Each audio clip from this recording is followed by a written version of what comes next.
Assalamualaikum warahmatullahi wabarakatuh dan selamat siang. Perkenalkan, nama saya Anggreni Rati Purwandari. Saya adalah dosen tetap dari program studi teknik lingkungan.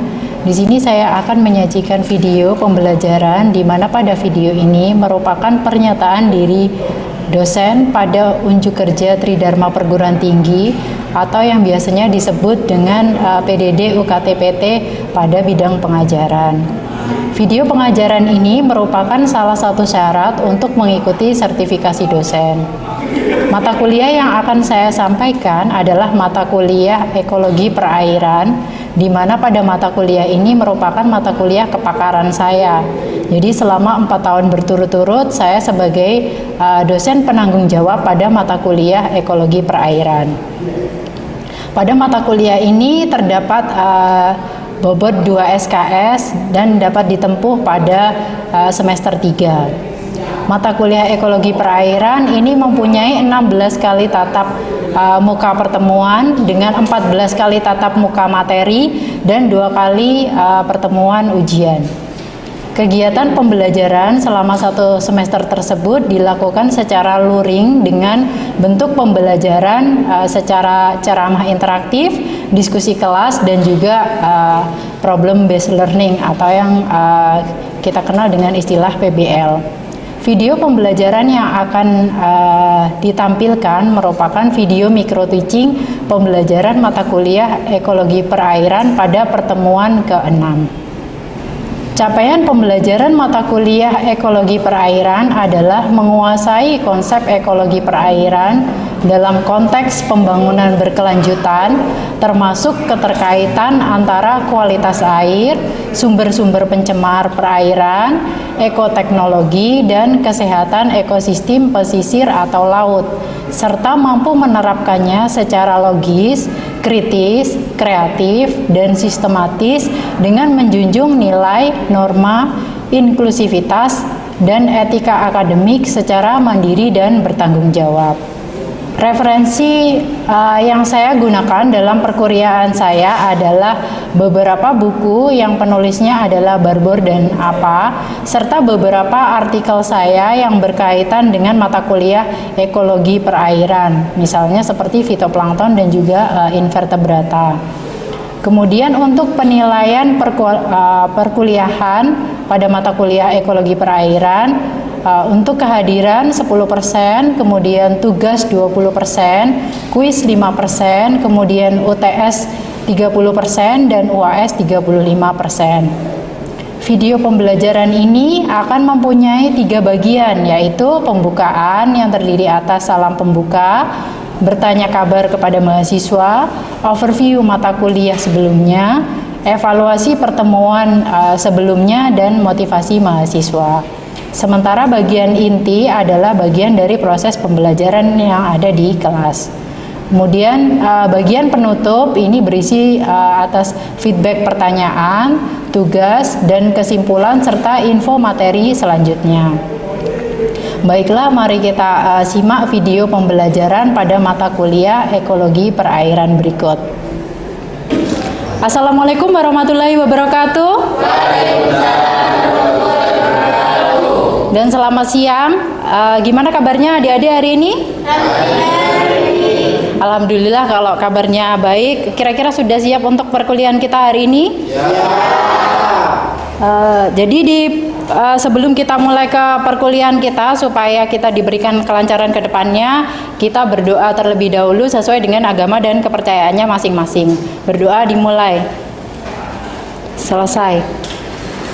Baik, saya akan mereview pertemuan tatap muka kita sebelumnya. Jadi di pertemuan kemarin kita telah belajar mengenai plankton, bentos, dan juga invertebrata. Nah, di pertemuan kali ini karena ada kaitannya dengan pertemuan kemarin. Jadi kalau di pertemuan kemarin kita belajar tentang biotanya, jadi plankton, bentos, dan juga invertebrata, peranannya terhadap apa saja. Jadi peranannya di tingkat status trofiknya dan juga ada kaitannya sama siklus nutrien yang ada di dalam perairan.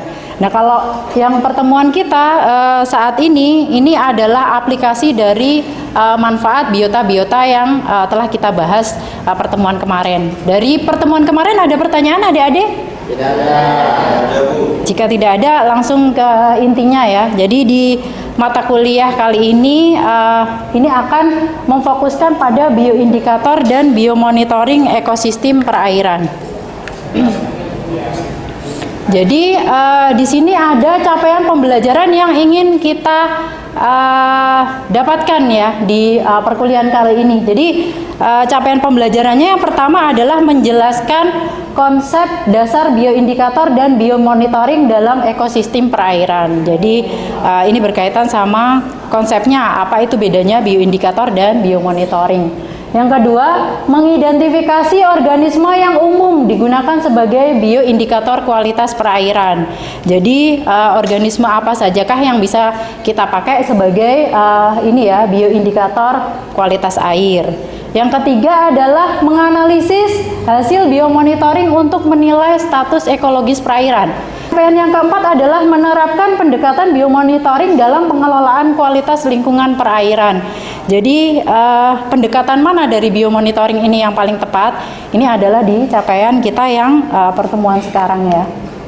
Belajar mulai dari sumber pencemaran perairan. Jadi kalau di perairan itu kita mengetahui bahwa sumber pencemar itu ada 3. Jadi contohnya misalnya sumber pencemarnya adalah organik ya. Organik, terus kemudian anorganik dan biologis. Jadi 3 hal itu yang menyebabkan sebagai sumber pencemar perairan. Jadi kalau organik indikasinya apa? Contohnya misalnya perairan tersebut tercemar oleh bahan-bahan organik. Contohnya kalau kita analisis misalnya di suatu perairan itu akan diketahui nilai BOD-nya tinggi gitu ya. Itu adalah misalnya salah satu faktor ya yang bisa kita lihat kalau ternyata perairan tersebut tercemar oleh bahan organik karena dari nilai BOD-nya yang tinggi. Terus yang kedua, sumber pencemar selanjutnya adalah sumber pencemar anorganik. Sumber pencemar anorganik ini adalah yang bisa menyebabkan salah satunya contohnya bioakumulasi. Bioakumulasi itu kalau di rantai makanan itu kan ada tingkatan trofik ya, dari mulai produsen sampai konsumen puncak. Nah ini akan menyebabkan, jadi misalnya tercemar oleh bahan anorganik misalnya timbal gitu ya. Nah ini pada masing-masing organisme yang hidup di perairan itu di dalam tubuhnya akan terjadi akumulator misalnya tadi timbal ya. Jadi ada akumulasi dari logam berat timbal. Terus sumber pencemar biologis. Kita kalau biologis ini masih jarang ya. Jadi kayaknya sebenarnya pencemaran biologi sepertinya tidak berbahaya, tetapi sebenarnya pencemar biologi sama juga efeknya berbahaya. Selanjutnya dari sumber-sumber pencemar yang ini akan memberikan dampak terhadap ekosistem. Jadi dampaknya ini secara menyeluruh ya, dari misalnya tadi perairan yang tercemar oleh sumber pencemar organik, anorganik, biologis, ini akan mempunyai dampak tentunya terhadap perairan itu sendiri.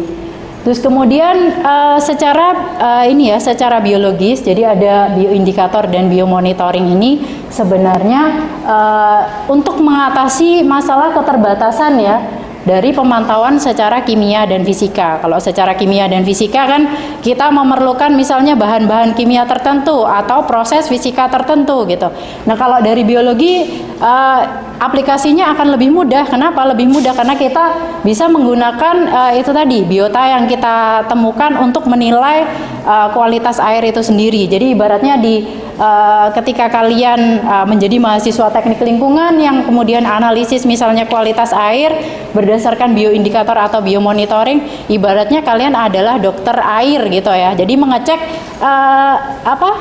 sungai ataupun misalnya laut itu tercemar atau enggak berdasarkan keberadaan biota yang di dalamnya. Nggak bingung ya. Jadi kalau tadi saya ngomongin bioindikator dan biomonitoring, nah ini biar kalian lebih paham ya. Jadi apa sih sebenarnya perbedaan bioindikator dan biomonitoring? Jadi kalau bioindikator ini adalah organisme yang memberikan informasi tentang kondisi lingkungan berdasarkan keberadaan dan respon fisiologisnya. Jadi dengan keberadaan organisme tersebut akan memberikan informasi kepada kita bahwa kondisi perairan itu sehat atau enggak. Contohnya tadi sudah saya sampaikan. Jadi misalnya kalau di perairan, misalnya di sungai ya, kalian secara kasat mata melihat di sungai tersebut banyak ditemukan tubifex ya, cacing tubifex gitu.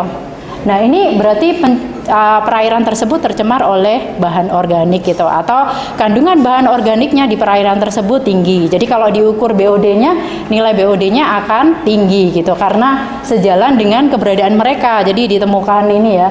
Dan cacing tubifex ini biasanya hidupnya di perairan yang arus airnya itu ini ya, cenderung lambat gitu ya. Jadi di perairan yang agak tenang dan tergenang ini biasanya cacing tubifex tersebut ditemukan. Tapi ada satu juga yang unik ya sebenarnya. Uniknya kenapa? Jadi kalau kita sebagai orang lingkungan melihat cacing tubifex itu kan sudah mengindikasikan kalau perairan itu misalnya kualitasnya kurang bagus gitu karena tercemar oleh bahan organik. Tapi cacing tubifex itu banyak dicari oleh orang-orang. Jadi banyak dicari oleh masyarakat. Kenapa kira-kira? Karena cacing tubifex ini mempunyai nilai ekonomis tinggi gitu. Jadi contohnya cacing tubifex itu kalau kalian seperti apa sih bentuknya? Kalau di sungai-sungai kalian melihat cacing yang warnanya merah ya, kecil. Nah, itu biasanya digunakan untuk pakan ikan hias atau digunakan untuk pakan dari larva ikan.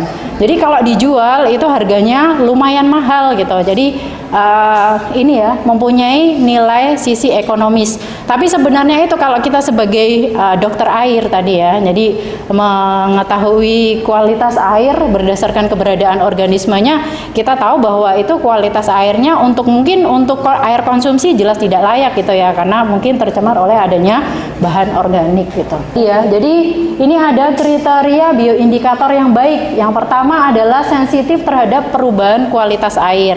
Jadi kalau organisme tersebut atau biota tersebut tidak sensitif terhadap perubahan kualitas air, ini nggak bisa kita jadikan sebagai kriteria bioindikator yang baik. Harus diganti biotanya ya, karena tidak memenuhi kriteria yang pertama.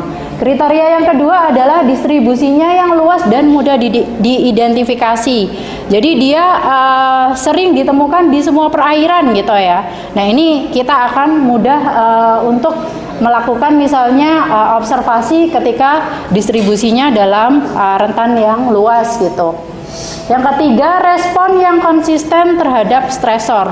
Jadi responnya itu harus konsisten ya, konsisten atau tetap gitu. Jadi nggak bisa misalnya kita memilih agen bioindikator tadi ya, tapi respon dia berubah-ubah gitu ya. Nah ini nggak bisa karena itu tadi ya melanggar kriteria yang ketiga. Jadi responnya dia harus tetap. Yang keempat, mewakili berbagai tingkat trofik dan habitat. Jadi kalau kita tahu ini ya, di tingkat trofik itu ada apa saja? Masih ingat? Yang paling atas, rantai makanan yang paling atas? Yang menghasilkan makanan sendiri namanya? Produsen ya. Produsen itu adalah di tingkatan tropik yang paling atas. Sampai dengan konsumen ya. Konsumen itu konsumen 1, konsumen 2, konsumen 3 sampai seterusnya yang paling atas konsumen puncak ya. Jadi itu tadi harus mewakili berbagai tingkat tropik pada habitat. Nah ini organisme yang biasanya digunakan sebagai bioindikator. Jadi ini ada 5 kelompok yang biasanya digunakan sebagai bioindikator di perairan. Yang pertama ada fitoplankton. Fitoplankton itu sudah kita bahas di pertemuan sebelumnya ya. Jadi itu ada kelebihannya jika menggunakan fitoplankton. Kelebihannya apa? Jadi cepat merespon perubahan nutrien. Jadi ketika ada perubahan nutrien itu responnya fitoplankton akan lebih cepat gitu ya. Jadi itu salah satu kelebihan yang dimiliki oleh fitoplankton. Kemudian kelebihan yang lainnya adalah untuk zooplankton adalah sensitif terhadap racun dan eutrofikasi gitu. Jadi kalau di suatu perairan mau menganalisis kira-kira ke arahnya eutrofikasi, ini banyak yang menggunakan zooplankton. Kenapa? Karena zooplankton itu posisinya dia sebagai konsumen gitu ya. Jadi untuk analisis tingkatan trofik itu akan bisa mewakili di semua tingkatan tropik. Terus kemudian zooplankton ini lebih rentan terhadap ini ya, terhadap racun. Jadi kalau perairannya misalnya kandungan oksigennya tidak mendukung, dia yang akan lebih cepat ini ya, menyesuaikan dengan kondisi lingkungan. Jadi kalau mati itu banyak misalnya pada waktu analisis zooplankton tidak ditemukan karena mungkin itu tadi ya, kualitas perairannya kurang sesuai untuk pertumbuhan zooplankton. Yang ketiga ada perifiton. Mungkin di sini masih bertanya-tanya ya, apa itu perifiton? Perifiton itu adalah alga yang sebenarnya dia menempel pada tumbuh-tumbuhan yang berada di air. Tumbuh-tumbuhan yang berada di air ini contohnya adalah misalnya tumbuhan lamun gitu ya. Kalau kita di laut, kita pernah melihat lamun gitu ya, tanaman yang biasanya dimakan oleh ini ya, dugong, tahu dugong ya? Nah itu perifiton ini adalah alga yang menempel di situ gitu. Jadi ini adalah bisa digunakan sebagai agen indikator. Jadi kelebihannya perifiton apa? Jadi dia responsif terhadap cahaya dan nutrien gitu. Jadi kita tahu kalau misalnya contohnya dia melekat di tanaman lamun. Nah, lamun itu dia sensitif terhadap cahaya. Nah, ini sama juga perifiton ini juga sensitif terhadap cahaya. Selanjutnya ada makrozoobentos. Jadi yang sempat kita bahas di pertemuan sebelumnya. Jadi di sini dia memiliki kelebihan stabil hidup di substrat dasar gitu ya. Jadi makrozoobentos ini hidupnya dia di dasar perairan. Terus kemudian ini kelebihannya, jadi di sini ada kekurangannya ya. Kekurangannya itu di fitoplankton itu dia mempunyai variasi musiman yang tinggi gitu ya. Jadi karena dia siklus hidupnya lebih pendek ya, jadi variasi dia terhadap musim juga lebih tinggi daripada organisme yang lainnya. Nah, zooplankton dia kekurangannya sulit diidentifikasi ya. Jadi fitoplankton sama zooplankton itu kalau kita mau mengidentifikasi harus menggunakan mikroskop, nggak bisa kita lihat pakai mata secara langsung ya. Jadi harus mengamatinya di bawah mikroskop. Untuk perifiton juga dia mempunyai kelemahan. Kelemahannya adalah sulit dipisahkan dari substrat karena tadi dia hidupnya menempel gitu ya. Jadi perpisahan dengan substrat ketika kita memisahkan ini memang agak susah gitu. Makanya kalau ambil sampel perifiton biasanya perlu disikat-sikat gitu daunnya ya untuk mengambil dari sampelnya perifiton ini.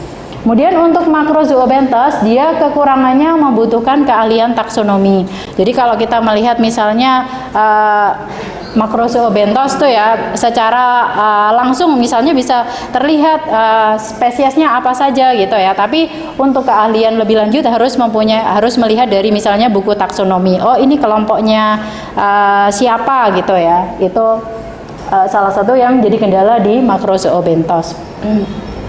Kemudian untuk ikan ini juga memiliki kelemahan. Kelemahannya apa? Dia mobilitasnya tinggi karena dia kan berenang secara aktif ya. Jadi itu yang nggak bisa misalnya dalam jangka waktu yang lama gitu ya, karena dia sifatnya adalah mobile gitu. Jadi berpindah-pindah itu yang jadi salah satu kendala ya.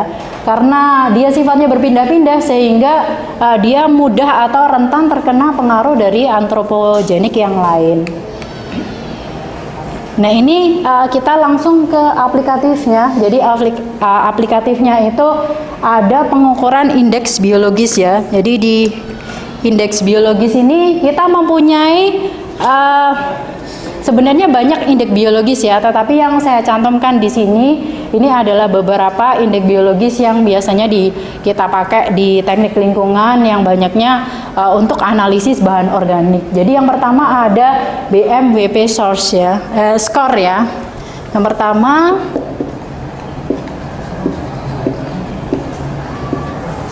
jadi di BMWP score ini adalah dia Biological Monitoring Working Party. Jadi untuk analisis biasanya yang dipakai itu adalah kelompoknya invertebrata ya. Invertebrata dianalisis berdasarkan kehadiran dia gitu. Jadi di perairan tersebut ada nggak invertebrata jenis ini? Itu menggunakan misalnya BMWP score ya. Kalau kalian masih bingung seperti apa BMWP score, bisa baca di bukunya apa ya yang saya masukkan ke dalam referensi di mata kuliah saya. Terus kemudian yang kedua ada FBI ya. FBI di sini bukan FBI yang seperti di film-film ya. Jadi kita kalau dari teknik lingkungan FBI-nya berbeda gitu ya. Jadi kalau FBI di sini adalah Family Biotic Index. Jadi untuk menghitung kira-kira kelimpahannya mereka itu banyak atau sedikit gitu ya. Nah ini menggunakan FBI. Masih sama, tetap bisa menggunakan ini ya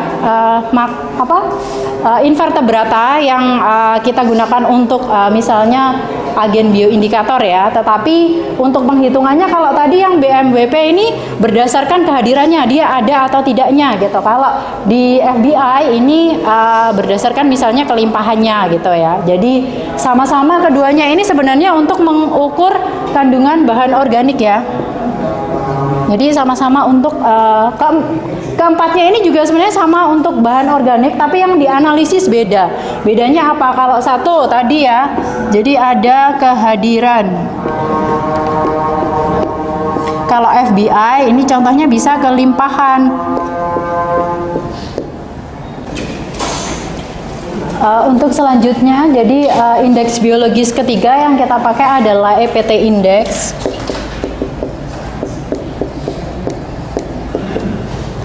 Jadi di EPT index ini agak berbeda dari dua indeks yang kita pakai sebelumnya ya. Jadi EPT index ini kita menilai berdasarkan keberadaan dari Epemeroptera, Plecoptera, dan Trichoptera. Ini adalah kelompoknya serangga air.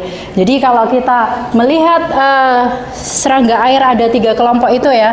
Kalau kita temukan jumlahnya dalam jumlah yang lebih banyak gitu, mengindikasikan bahwa sebenarnya kualitas perairan itu lebih baik gitu. Karena jadi EPT index ini hanya mengukur misalnya di perairan tersebut ditemukan 3 jenis ini ya, 3 jenis biota ini, 3 jenis kelompok biota ini. Nah ini akan semakin banyak jumlah jenis yang kita temukan, itu mengindikasikan kualitas air semakin lebih baik gitu ya.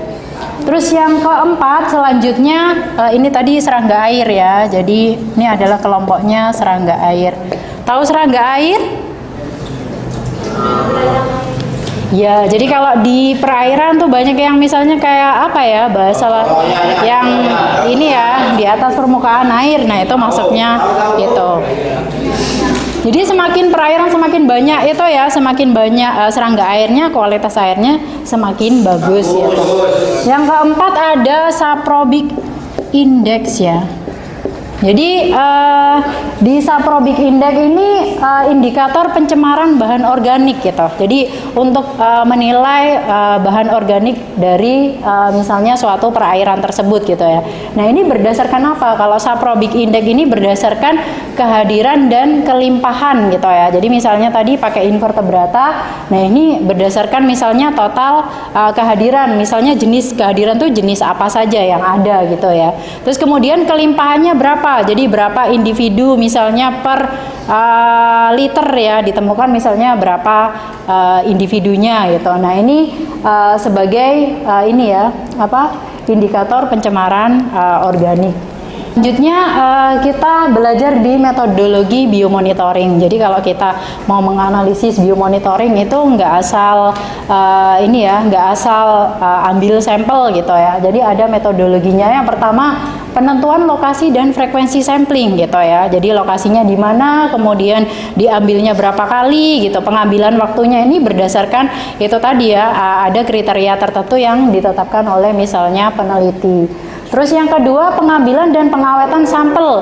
Ini penting ya. Jadi biota yang misalnya kayak tadi ngambil sampel plankton gitu. Setelah diambil diapakan? Sebelum kita misalnya analisis lebih lanjut untuk diamati di bawah mikroskop, kita perlu adanya pengawetan sampel gitu ya. Jadi kalau plankton kemarin misalnya pakai cairan Lugol gitu ya. Ini salah satu untuk apa? Pengawetan. Yang ketiga, identifikasi dan analisis organisme gitu ya. Ini ada identifikasinya, misalnya menggunakan ini ya, patokan misalnya masuk ke dalam filum yang mana. Nah, ini masuk ke dalam identifikasi ya. Yang keempat, interpretasi data menggunakan indeks dan klasifikasi kualitas air. Jadi kalau setelah dapat misalnya semua datanya, nah ini ada interpretasi data untuk menggambarkan atau mengkategorikan misalnya perairan tersebut dalam kondisi yang perairannya baik atau kurang baik ya. Ini contoh beberapa studi kasus yang ada di Indonesia gitu ya. Jadi contohnya misalnya di Sungai Citarum nih ya. Di Sungai Citarum ini penilaian kualitas sungai menggunakan indeks EPT. EPT tadi yang ada tidaknya ini ya, serangga air ya, yang ada 3 ini taksa tadi ya. 3 taksa itu kita misalnya kita di sana ditemukan ada berapa jumlahnya gitu ya. Dan termasuk kalau misalnya taksanya yang ditemukan semakin banyak, berarti indikasinya kualitas airnya juga akan lebih bagus gitu. Terus studi kasus yang kedua itu misalnya di Danau Toba ya. Jadi penggunaan fitoplankton untuk mendeteksi eutrofikasi. Jadi kalau kita tahu tadi fitoplankton itu dia mempunyai ini ya sensitivitas terhadap perubahan nutrien gitu ya. Jadi kalau nutriennya berubah dengan cepat, dia cepat menyesuaikan gitu. Makanya ini digunakan untuk mendeteksi kira-kira ada pengaruhnya terhadap eutrofikasi atau enggak gitu ya. Ini yang di Danau Toba. Selanjutnya di Teluk Jakarta. Jadi di Teluk Jakarta itu misalnya penggunaan biomonitoring logam berat dengan ikan gitu. Kalau tadi kita sering menggunakan misalnya ikan, di dalam ikan ada kandungan timbal atau merkurinya. Nah, itu karena itu tadi ya, kalau di rantai makanan ikan itu adalah termasuk rantai makanan atas ya. Jadi di mana dia bisa menjadi agen sebagai bioakumulator gitu ya. Jadi kalau misalnya di rantai makanan dari produsen ke konsumen, harusnya yang memiliki kandungan logam berat terbesar gitu adalah di tingkat rantai makanan yang paling puncak gitu ya, karena dia berfungsi sebagai bioakumulator. Kenapa tadi bioindikator dan biomonitoring itu ada kaitannya dengan pengelolaan lingkungan ya? Yang pertama adalah untuk integrasi data biotik dan fisik kimia untuk keputusan pengelolaan ya. Jadi kalau keputusan pengelolaan yang baik itu secara terpadu, itu mempertimbangkan dari hal misalnya hasil secara fisik, kimia, dan biologi gitu ya. Jadi biologi ini sebagai pelengkap. Jadi misalnya prosedur pemeriksaan secara fisik dan kimia sudah dilakukan. Nah, biologi ini sebagai penyempurna dari misalnya itu ya. Adalah peran biomonitoring dalam perencanaan IPAL gitu ya. Jadi kedepannya perlu sekali ya. Jadi biomonitoring itu untuk merencanakan IPAL supaya proses ini ya, limbah itu sebelum dibuang itu sudah melalui jadi prosedur baik itu secara fisika, kimia, dan juga biologi. Terus juga untuk konservasi das ya, daerah aliran sungai, ini juga penting berkaitannya dengan bioindikator dan biomonitoring ya. Kemudian yang ketiga jelas untuk pengendalian pencemaran. Harapannya adalah di teknik lingkungan ini, ekologi perairan adalah untuk pengendalian terhadap pencemaran dari kualitas air. Membacakan kesimpulan dari perkuliahan kita kali ini. Jadi kesimpulannya pertama adalah bioindikator dan biomonitoring merupakan pendekatan penting untuk menilai kesehatan ekosistem perairan secara holistik atau secara umum ya, dan berkelanjutan. Jadi kalau ini ya secara terpadu kemudian berkelanjutan, nah ini menggunakan bioindikator dan biomonitoring. Yang kedua adalah pertemuan selanjutnya. Jadi kalau tadi saya lebih banyak menekankan ke arah bioindikator, di pertemuan kita bioindikator dan biomonitoring ya. Selanjutnya, untuk pertemuan selanjutnya saya akan lebih fokus ke arah biomonitoring ya. Jadi untuk pemantauan kualitas perairan secara kontinu, ekologis, dan representatif. Jadi itu kesimpulan perkuliahan kita. Saya sampaikan terima kasih atas atas partisipasi kalian dalam kuliah saya. Semoga apa yang saya berikan tadi memberikan manfaat untuk kalian ke depannya. Air mengalir melewati rawa. Tumbuhan hijau jadi hiasan. Biomonitoring dijalankan secara berkala. Menjaga perairan dari kerusakan.